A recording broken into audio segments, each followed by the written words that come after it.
হ্যাঁ বলুন, কি সমস্যা আপনার? ডাক্তার বাবু, আমার ভুলে যাওয়ার রোগ হয়েছে। তো বলুন, কবে থেকে এই রোগ? কি রোগ? ফালতু কথা একদম বলবেন না আমার সাথে। কি ভুল বললাম আমি ম্যানেজার বাবু? আরে, ম্যানেজার বাবু নাকি?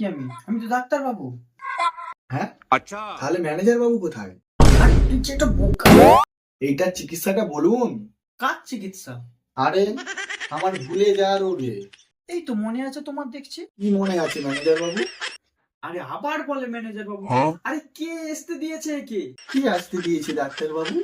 আচ্ছা এটা বলো, তোমার বিয়ে হয়ে গেছে? হ্যাঁ, আচ্ছা, হয়ে গেছে ডাক্তার বাবু। তাহলে বউয়ের সাথে সময় কাটাও, কোথাও ঘুরতে যাও, দেখবে ভালো লাগবে। ঠিক আছে ডাক্তার বাবু, কিন্তু আপনার বউ যদি রেগে যায়? শালা তোর বউয়ের সাথে সময় কাটা।